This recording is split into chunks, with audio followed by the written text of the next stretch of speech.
Hello friends, Atharva success point के YouTube channel पे आप सभी का बहुत बहुत स्वागत है। दोस्तों, पीसीएस रिवीजन क्लास के अंतर्गत आज हम वर्ष 2013 से आगे के प्रश्नों को देखेंगे। 13, 12, 11, 10 के प्रश्नों को देखेंगे। ठीक है, आइए शुरू करते हैं। पहला प्रश्न क्या है? आधुनिक इतिहास में यहाँ पे पूछा गया है, ये उत्तर मुगल काल संबंधित प्रश्न है। यहाँ पे पूछा गया है सही सुमेलित नहीं है। ठीक है, तो सही सुमेलित नहीं, देखते हैं कौन सही सुमेलित नहीं है। पहला है पुनः जजिया कर लगाना। ठीक है, पुनः जजिया कर लगाना फर्रुखसियर बिल्कुल सही है, क्योंकि फर्रुखसियर जो है जजिया कर समाप्ति के बाद बहुत लंबे समय के अंतराल के बाद फिर से एक बार इसने जो है जजिया लगाया था। और जजिया कर जो है, जानते हैं आप, जजिया कर का मतलब होता है एक प्रकार का मुस्लिम कर था जो हिंदुओं पे लगाया जाता था। ठीक है, यानी गैर मुस्लिम लोगों पे लगाया जाता था जजिया कर। तो फर्रुखसियर ने फिर से एक बार लगाया था। औरंगजेब ने भी लगाया था। 3 शासक हैं जैसे। अगर बात कर ले हम जजिया कर की, तो सबसे पहले जो सल्तनत में उसने लगाया था, कौन? फर्रुखसियर। फिरोज शाह तुगलक ने जजिया कर लगाया था। ठीक है, सल्तनत काल में। और ये जो है यहाँ तक कि ब्राह्मणों पर भी लगाया था। ब्राह्मण इससे मुक्त होते थे, लेकिन ब्राह्मणों पर भी जजिया कर फिरोज शाह तुगलक ने लगाया था। इसके बाद औरंगजेब ने भी लगाया था जजिया कर पुनः। ठीक है, और इसके बाद जो है तीसरा व्यक्ति कौन था? तो ये फर्रुखसियर, इसने भी जजिया लगा दिया। क्लियर है? चलिए आगे देखते हैं। अगला पूछा गया है मुसलीपट्टनम पर अधिकार किसने किया था? तो मुसलीपट्टनम पे जो अंग्रेजों का अधिकार था वो फोर्ड के समय ही हुआ था। इसका नेतृत्व फोर्ड ने किया था। मुसलीपट्टनम पर अधिकार का नेतृत्व फोर्ड की सेना ने किया था। ठीक है, सती प्रथा का निषेध अधिनियम किसके समय? तो ये आप जानते हैं कि लॉर्ड विलियम बेंटिंग के समय जो है सती प्रथा का निषेध किया गया था। ठीक है, 1800 कब किया गया था? 1829 में लॉर्ड विलियम बेंटिंग ने सती प्रथा का निषेध किया था। ठीक है, अगला देखते हैं क्या पूछा गया। दास्ता का अंत मैल्कम, ये गलत है, क्योंकि दास्ता का अंत जो है एलन बरो के समय हुआ था। कौन? एलन बरो। कई बार ये पूछा गया है आपसे प्रश्न। तो एलन बरो के समय 1843 में एलन बरो के समय जो है दास्ता का अंत किया गया था। ठीक है, ऊपर के सब तीनों सही हैं विकल्प, और दास्ता का अंत जो है मैल्कम के 9 होकर के एलन बरो के समय हुआ था। ठीक है, चलिए अगला प्रश्न देखते हैं हम। कहा गया है निम्नलिखित में से किस आंदोलन के साथ अरोड़ा आसफ अली जुड़ी थी? ठीक है, अरोड़ा आसफ अली का नाम आप जानते हैं कि अरोड़ा आसफ अली का नाम बार बार आता है भारत छोड़ो आंदोलन के दौरान। ठीक है, सही उत्तर क्या हो जाएगा? भारत छोड़ो आंदोलन। अरोड़ा आसफ अली भारत छोड़ो आंदोलन के दौरान इन्होंने नेतृत्व किया था। इन्होंने, सुना होगा आपने, भूमिगत होकर यानी कि जो है अंडरग्राउंड होकर के, ये अरोड़ा आसफ अली, जयप्रकाश नारायण, ठीक है, और लोहिया जी थे, इन सब ने मिल करके भूमिगत आंदोलन जारी रखा था। इस आंदोलन के दौरान मुंबई के ग्वालियर टैंक मैदान में कांग्रेस का झंडा भी फहराया गया था। ठीक है, तो अरोड़ा आसफ अली का नाम किस आंदोलन से जुड़ा हुआ है? भारत छोड़ो आंदोलन से। क्लियर है? चलिए अगला प्रश्न देखते हैं। सुमेलित करने के लिए पूछा गया है। तो जैसा कि आप जानते हैं पुस्तकों का अक्सर पूछा जाता है पुस्तकें किससे सुमेलित हैं। तो हम देखें तो लेडी कैथरीन मेयो ने कौन सी पुस्तक लिखी थी?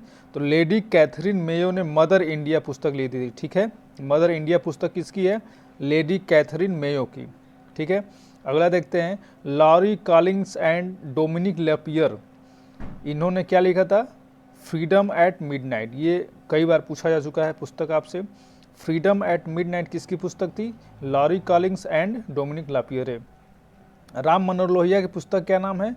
राम मनोहर लोहिया की पुस्तक का नाम है guilty man of India's partition. ठीक है, इंडियाज पार्टीशन, ये इनकी पुस्तक का नाम है। इधर छप गया है, इसको यहाँ ले आए।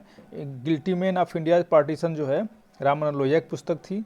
और Pandit Jawaharlal Nehru discovery of India जान ही रहे हैं आप। तो इस तरह से हम देखें तो विकल्प कौन सा सही हो जाएगा हमारा, तो विकल्प हमारा सही होगा, अगर इनको हम मिलाएं 2, ठीक है, लॉरी कॉलिंस एंड डेपिन freedom at midnight, Ram Manohar Lohia guilty man और Jawaharlal Nehru discovery of India, यानी कि हमारा उत्तर हो जाएगा 2, 1, 4, 3, अर्थात ए विकल्प जो है सही होगा। ठीक है, अगला प्रश्न क्या पूछा गया है? अगला प्रश्न पूछा गया है कि मुस्लिम लीग के लाहौर अधिवेशन, मुस्लिम लीग के लाहौर अधिवेशन की अध्यक्षता किसने की थी? तो जानते हैं हम लाहौर अधिवेशन का बहुत ही महत्व है मुस्लिम लीग के संदर्भ में। तो लाहौर अधिवेशन की अध्यक्षता जो है मोहम्मद अली जिन्ना ने किया था। यह अधिवेशन 1940 में हुआ था और इस अधिवेशन की सबसे महत्वपूर्ण जो बात थी, इसमें सबसे महत्वपूर्ण बात यह थी कि इसमें अलग मुस्लिम राज्य जो है पाकिस्तान की मांग, स्पष्ट रूप से जो है पाकिस्तान की मांग इसी अधिवेशन में की गई थी। ये बहुत बार पूछा जाने वाला प्रश्न है और इसका इम्पोर्टेंस यही है कि 1940 में मोहम्मद अली जिन्ना के नेतृत्व में पाकिस्तान की स्पष्ट रूप से मांग जो है लाहौर अधिवेशन में किया गया था। क्लियर है? चलिए अगला देखते हैं। अगला प्रश्न पूछा गया है 1942 में कांग्रेस के बम्बई अधिवेशन में किसके द्वारा भारत छोड़ो प्रस्ताव पारित किया गया था या प्रस्तावित किया गया था? ठीक है, तो ये भी प्रश्न बहुत ही अच्छा है। तो भारत छोड़ो आंदोलन का प्रस्ताव जो है जवाहरलाल नेहरू ने प्रस्तावित किया था। ठीक है, और भारत छोड़ो आंदोलन का जो प्रस्ताव है ये भी पूछा गया आपसे कि इसका समर्थन किसने किया था। तो प्रस्ताव, भारत छोड़ो आंदोलन का प्रस्ताव जो है जवाहरलाल नेहरू ने प्रस्तुत किया था और समर्थन पूछा जाता है आपसे ये भी, इसका समर्थन किसने किया था? तो समर्थन किया था वल्लभ भाई पटेल ने। ठीक है, वल्लभ भाई पटेल ने इसका समर्थन किया था, प्रस्तावित किया था जवाहरलाल नेहरू ने। क्लियर है? और इसमें एक बात और है कि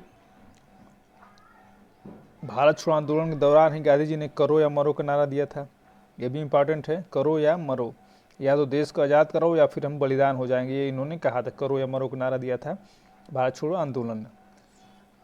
और एक बात और जानते हैं आप, ऑपरेशन जीरो आवर इसी के तहत सरकार ने संचालित किया था। ऑपरेशन जीरो आवर के तहत जो है सभी नेताओं को गिरफ्तार कर लिया गया था। क्लियर है? चलिए अगला प्रश्न देखते हैं। चंपारण में तीन कठिया प्रथा का तात्पर्य क्या था? तीन कठिया प्रथा का तात्पर्य क्या था? तो इसका सबसे जो महत्वपूर्ण होता है, चंपारण आंदोलन जो है ये गांधी जी के शुरुआत का पहला आंदोलन था और इस आंदोलन का अर्थ ये था, तीन कठिया प्रथा का अर्थ ये था कि 3/20 भूभाग पर नील की खेती करना अनिवार्य हो गया था। जो अंग्रेजी नीलहे थे, अंग्रेजी नील बागान के मालिक थे जो नील बागान के, उन्होंने किसानों के साथ करार किया था कि 3/20 भाग पर खेती, जो उनके पास जितनी ज़मीन थी उसके 3/20 भाग पे नील की खेती करना अनिवार्य किया गया था। यही तीन कठिया प्रथा कहलाती थी और इससे किसानों को अपने भूमि के न चाहते हुए भी जो है नील उगाना पड़ता था और नील के दाम जो है उन्हें नहीं मिलता था। तो इसके एवज में गांधी जी ने इस आंदोलन का नेतृत्व किया। वो उनका पहला आंदोलन था गांधी जी का, चंपारण आंदोलन। ठीक है, तो चंपारण आंदोलन, चंपारण सत्याग्रह इन्होंने किया और इसमें गांधी जी ने जो है, गांधी जी के नेतृत्व में जनता ने जीत हासिल की और यह जो है तीन कठिया आंदोलन को समाप्त कर दिया गया। ठीक है, ये समाप्त कर दिया गया। और इसमें क्या हुआ कि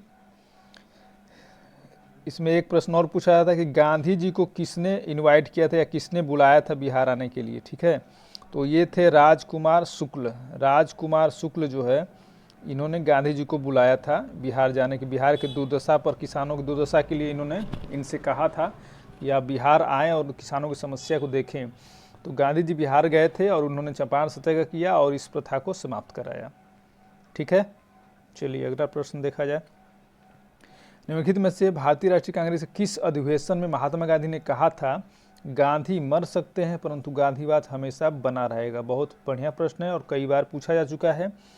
तो आप जानते हैं कि इन्होंने यह बात जो है कराची अधिवेशन 1931 में कही थी। ठीक है, तो कराची अधिवेशन की बैठक जो है 1931 में कराची में हुई थी कांग्रेस की बैठक।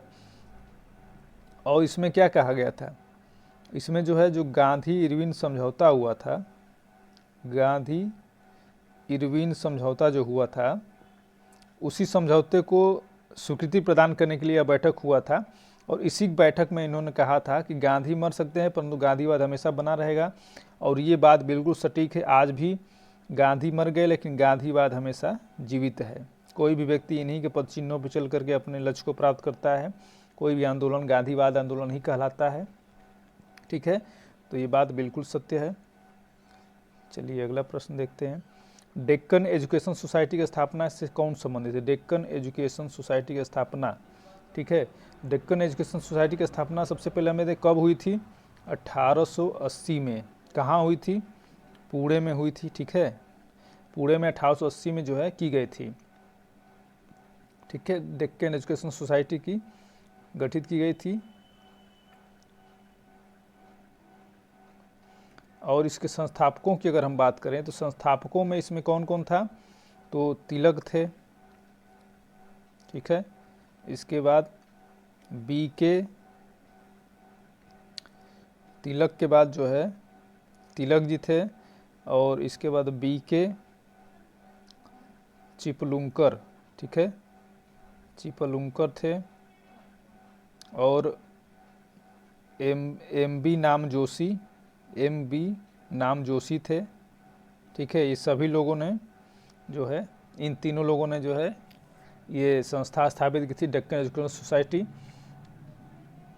तो शुरुआत में संस्था किसी और नाम से की गई थी, इस संस्था की शुरुआत। बाद में ये सोसाइटी के तौर पर 1884 में पूर्ण रूप से यह संस्था डेक्कन एजुकेशन सोसाइटी के नाम से बनी थी। इससे पहले ये इंग्लिश स्कूल के नाम पे था और बाद में 1884 में जो है ये संस्था बनी दयानंद डेक्कन एजुकेशन सोसाइटी नाम से। क्लियर है? 1880 में इसका नाम कुछ और था, पुणे में स्थापना की गई थी। बाद में इसको जो है 1884 में, तो आप 1884 को याद रखेंगे, ये संस्थापना हुई थी इसकी। और कौन कौन थे इसमें? बीके चिपलुंकर, एमबी नाम जोशी और बीजी तिलक। क्लियर है? कई बार हम देखते हैं कि ये जस्टिस रेनाडे को कई किताबों में मान लिया था कि जस्टिस रेनाडे थे, लेकिन जस्टिस रेनाडे संस्थापक सदस्य नहीं थे। जस्टिस रेनाडे बाद में शामिल हुए इसमें, और वो जो है इसके संरक्षक के रूप में शामिल हुए थे, न कि संस्थापक के रूप में। तो बाद में इसमें शामिल हुए थे जस्टिस रेनाडे, गोपाल कृष्ण गोखले। तो संस्थापक सदस्य ये नहीं थे। संस्थापक सदस्य कौन थे? तिलक थे, बीएम नाम जोशी और चिपलुंकर। ठीक है, अगला प्रश्न देखते हैं हम। किसने कहा था तिलक भारतीय अशांति के जनक है? ये बहुत बार पूछा गया है। तिलक भारतीय अशांति के जनक हैं, ये किसने कहा है? तो ये वी चिरोल ने कहा था। ये तिलक को इन्होंने, वी चिरोल ने कहा था कि ये भारतीय अशांति के जनक है। कई बार आपसे पूछा जा चुका है। इसी संदर्भ में जो है मानहानि का दावा वी चिरोल पर किए थे तिलक जी, और इसी केस के सिलसिले में वो गए थे वहाँ पे, इंग्लैंड भी गए थे। ठीक है, अगला प्रश्न देखा जाए। अगला प्रश्न पूछा गया माउंट बेटन योजना आधार बनी थी। तो आप जानते हैं माउंट बेटन योजना किसके आधार बनी थी? तो ये जो है देश के विभाजन का आधार, क्योंकि इसी योजना के तहत पाकिस्तान और हिंदुस्तान नाम के दो देश बने। और तो इसका सही उत्तर क्या हो जाएगा? देश के विभाजन के लिए 2 बार 3 बार पूछा जा चुका है। तो माउंट बेटन योजना देश का विभाजन अधिनियम कब पारित किया गया था?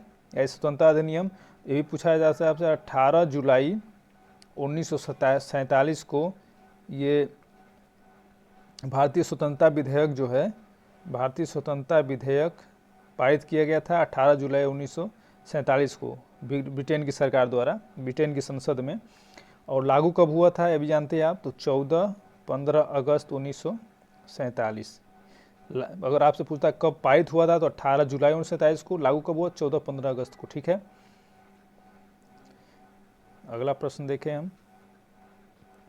अगला प्रश्न पूछा गया है आपसे 1937 में प्रांतों में मंत्रिमंडल के निर्माण के उपरांत कांग्रेस का शासन कितने महीने तक चला था?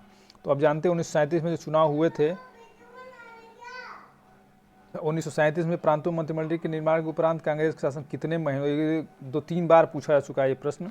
और आप जानते हैं 1937 में जो है चुनाव हुआ था प्रांतीय, 1935 के अधिनियम के तहत चुनाव जो हुआ था 1937 में, तो ये सरकार जो है 28 महीने तक चली थी। ठीक है, 28 महीने तक ये सरकार चली थी। कांग्रेस की। इसके बाद कांग्रेस ने हर जगह से इस्तीफा दे दिया था। कुल 11 प्रांतों में चुनाव संपन्न हुए थे। इसमें से लगभग 6 जगहों पे जो है कांग्रेस को पूर्ण बहुमत मिला था। 2 जगहों पे अतिरिक्त मिल करके जो है बहुमत मिला, ठीक है। तो 6 में तो पूर्ण बहुमत था और 2 में बाद में जो है मिलजुल कर सरकार, यानी कुल 8 राज्यों में जो सरकार बनी थी कांग्रेस की, वह सरकार जो है 28 महीने तक चली थी, ठीक है।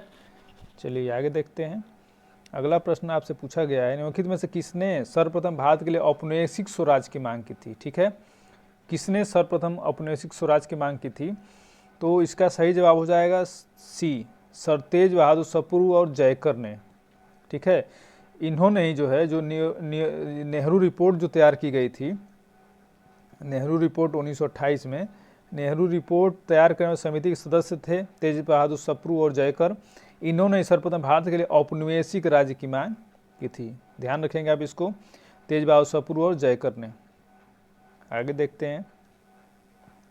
अगला प्रश्न पूछा गया कि आज़ाद हिंद फौज के अधिकारियों के लिए लाल किले का जो मुकदमा चला था, लाल किले का मुकदमा कब चला था? 1945 में, नवंबर 1945 में लाल किले का मुकदमा चला था। और इस मुकदमे में उनके बचाव के लिए जो वकीलों का एक पैनल गठित किया था, उसका नाम दिया गया था आज़ाद हिंद फौज बचाव समिति। एक समिति गठित की गई थी, उसमें सारे वकील थे। और ये पूछा जा रहा है कि इन वकीलों किसने वकालत की थी? तो इसका आप जानते हैं कि इसका जो जवाब होगा, इसका सही उत्तर हो जाएगा डी, सर तेज बहादुर सप्रू ने ये जो है लाल किले मुकदमे पे इनकी तरफ से जो है बहस की थी, ठीक है।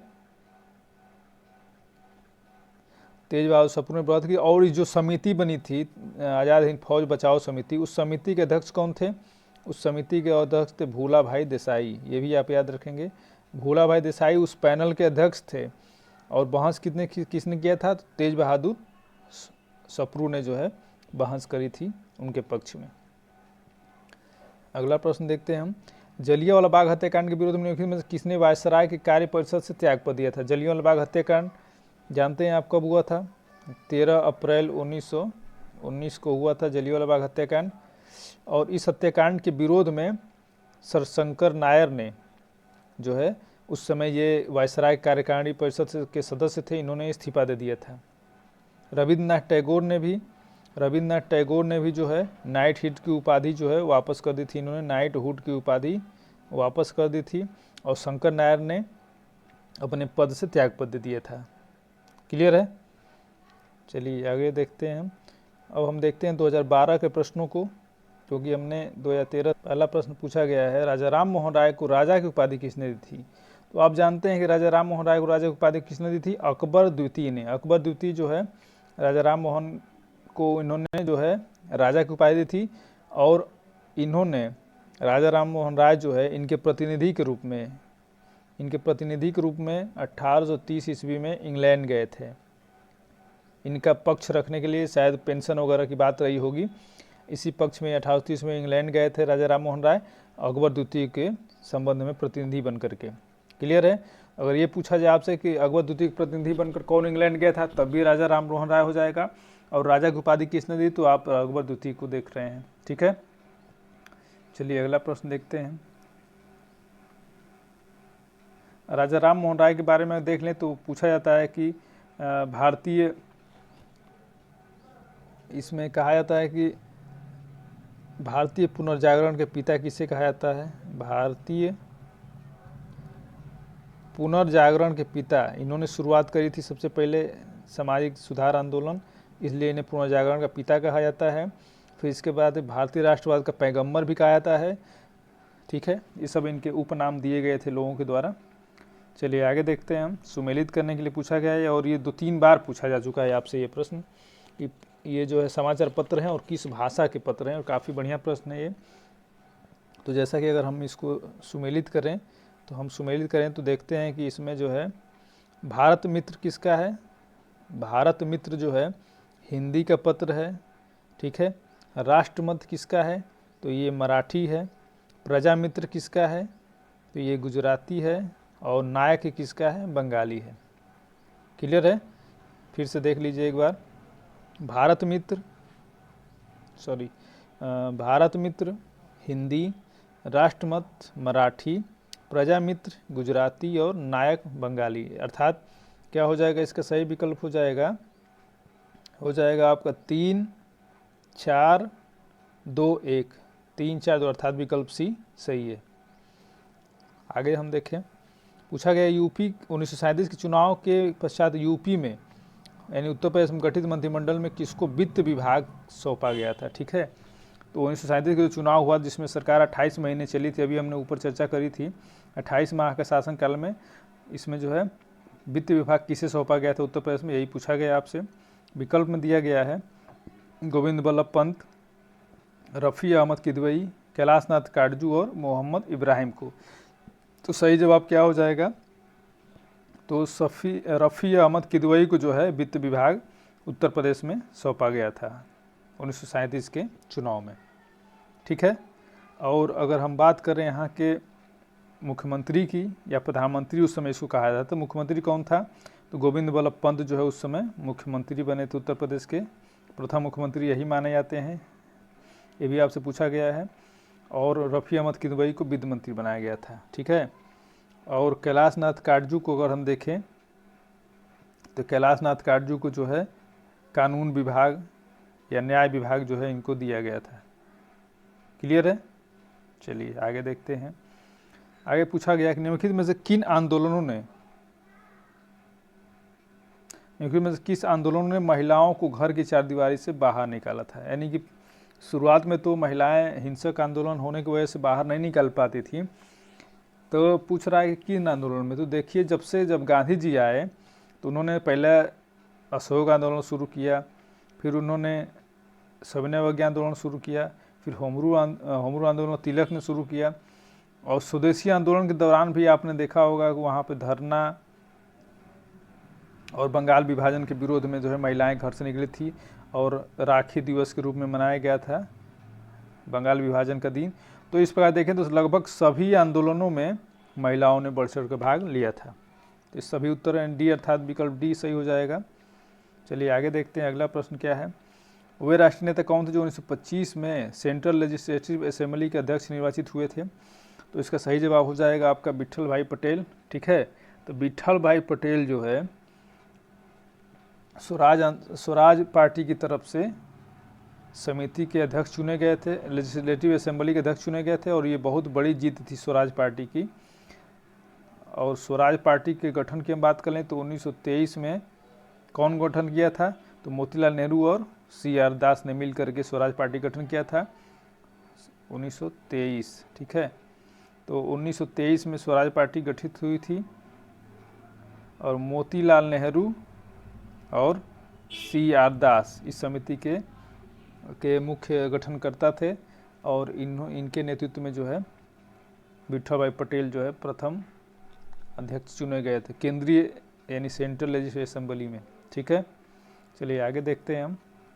सही सुमेलन के लिए पूछा गया आपसे, तो इसमें हम देखें तो कांग्रेस की अध्यक्षता और अधिवेशन का स्थान इन्हीं को सुमेलित करना है। तो जैसा कि आप जानते हैं डॉक्टर MA अंसारी कहाँ के अध्यक्षता की थी इन्होंने, तो इन्होंने जो है मद्रास, MA अंसारी ने मद्रास की अध्यक्षता की थी। मद्रास कांग्रेसन कब हुआ था ये, 1927 इसकी अध्यक्षता की थी।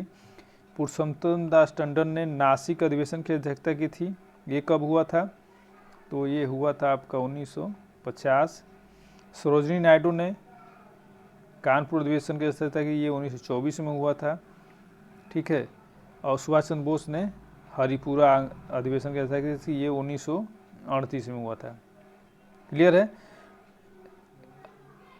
मद्रास अधिवेशन 1927 की अध्यक्षता की थी, किसने की थी, MA अंसारी ने। पुरुषोत्तम दास टंडन ने नासिक अधिवेशन की अध्यक्षता की थी 1950 में। सरोजिनी नायडू ने 1924 के कानपुर अधिवेशन की अध्यक्षता की थी, और सुभाष चंद्र बोस ने 1938 की अध्यक्षता की थी। और इसके साथ साथ सुभाष चंद्र बोस जो 1939 में त्रिपुरी अधिवेशन में भी अध्यक्ष चुने गए थे, लेकिन विवाद होने के कारण इन्होंने इस्तीफा दे दिया था। इसी को त्रिपुरी संकट बोला जाता है। ठीक है, 1939 में। तो इस तरह सही उत्तर हमारा क्या हो जाएगा, सही विकल्प हमारा हो जाएगा 3, 4, 2, 1 अर्थात विकल्प सी सही है। चलिए आगे प्रश्न देखते हैं हम। पूछा गया निम्नलिखित कॉलेजों में सर्वप्रथम किसकी स्थापना हुई थी। तो ये कॉलेज जो है स्थापना इनकी हुई थी, देखा जाए तो सबसे पहले कौन सा कॉलेज बना था, तो सबसे पहले हिंदू कॉलेज की स्थापना हुई थी। कब हुई थी इसकी स्थापना 1817 में। मेयो कॉलेज की स्थापना कब हुई थी 1875 में अजमेर में। दिल्ली कॉलेज की स्थापना कब हुई थी 1824 में दिल्ली में। और मुस्लिम एंग्लो ओरिएंटल कॉलेज की स्थापना कब हुई थी, इसकी स्थापना हुई थी 1875। अलीगढ़ आंदोलन 1875 में शुरू हुआ। अलीगढ़ मुस्लिम विश्वविद्यालय की स्थापना की थी। यही कॉलेज चल करके मुस्लिम एग्रो ओरिएंटेड कॉलेज आगे चल करके अलीगढ़ विश्वविद्यालय के रूप में स्थापित हुआ। ठीक है, तो सबसे पहले स्थापना किसकी हो गई थी, हिंदू कॉलेज कलकत्ता। कब हुई थी ये भी आप याद रखें, तो ये हुई थी 1817 कोलकाता में। ठीक है, दिल्ली कॉलेज 1824 में। मेयो कॉलेज 1875 अजमेर, ये अजमेर। मेयो कॉलेज कहाँ स्थित है, अजमेर में, ये भी आपसे पूछा जा सकता है। और मुस्लिम एंग्लो ओरिएंटल कॉलेज जो है 1875 में, ये अलीगढ़ में हुआ था। क्लियर है। चलिए आगे देखते हैं। अगला प्रश्न पूछा गया है, किस अधिनियम ने भारतवासियों को अपने देश के प्रशासन में कुछ हिस्सा लेना संभव बनाया था। उससे पहले जो है भारतीयों को अपने प्रशासन से कोई लेना देना नहीं था, उनको उसमें शामिल नहीं किया जाता था। लेकिन 1833 के एक्ट से इन्हें अपने प्रशासन में कुछ हिस्सेदारी का मौका मिला था। ठीक है, इसमें कहा गया था कि जन्म, धर्म, मूल वंश, लिंग, वंशानुक्रम इत्यादि के आधार पर कोई भेदभाव नहीं किया जाएगा। इस वजह से ये माना गया कि इसी अधिनियम की वजह से जो है भारतीयों को अपने प्रशासन में भाग लेने का मौका मिला था। तो सही उत्तर क्या हो जाएगा 1833। चलिए आगे देखते हैं। अगला प्रश्न पूछा गया कि प्रथम महायुद्ध के दौरान कहाँ पर भारत की एक अनंतिम सरकार बनी थी। तो आप जानते हैं अफगानिस्तान में कौन बनाया था, राजा महेंद्र प्रताप। ठीक है, राजा महेंद्र प्रताप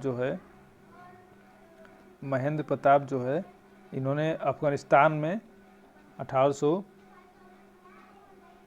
1915 में एक अंतरिम सरकार का गठन किया था, जिसमें प्रेसिडेंट यही थे राजा महेंद्र प्रताप, और इसके जो अध्यक्ष मंत्री थे वो थे बरकतुल्ला। इन्होंने अपने को प्रधानमंत्री घोषित किया था और राजा महेंद्र प्रताप सिंह उसके राष्ट्रपति थे। अफगानिस्तान में एक सरकार स्थापित की गई थी। आप जानते हैं राजा महेंद्र प्रताप को के सम्मान में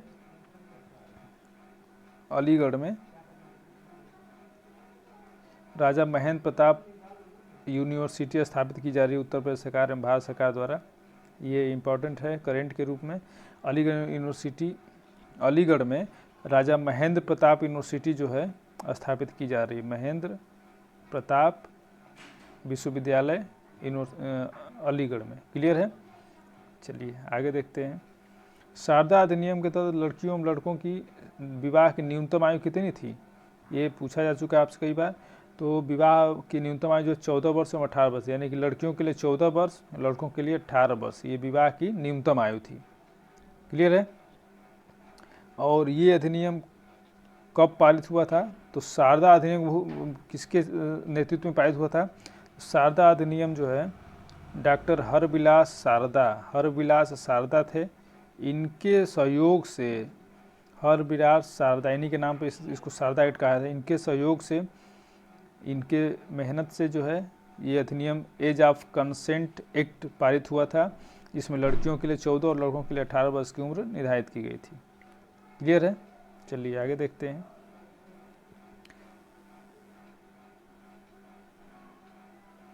अगला प्रश्न पूछा गया है, लंदन में ब्रिटिश ईस्ट इंडिया कंपनी के गठन के समय भारत का निम्नलिखित में से कौन बादशाह था। ठीक है, निम्नलिखित में से कौन बादशाह था। ईस्ट इंडिया कंपनी की जब स्थापना हुई थी उस समय कौन बादशाह था, तो वो था उस समय कौन, अकबर। अकबर का जो है 1599 में ईस्ट इंडिया कंपनी में की स्थापना हुई थी 1599 में। और अकबर का शासनकाल कब से कब तक था? 1556 से 1605 तक। और गठन कब हुआ था? 1599 में, यानी कि अकबर के शासनकाल में ईस्ट इंडिया कंपनी की स्थापना हुई थी। ठीक है, तो ये हमने प्रश्न देखा, कौन सा? 2013 और 2012 2013-2012 के प्रश्नों को हमने देखा। अन्य प्रश्न में हम आगे चल के देखेंगे और इसके बाद फिर अन्य विषयों को हम लोग उठाएंगे। ठीक है, तब तक के लिए धन्यवाद, नमस्कार।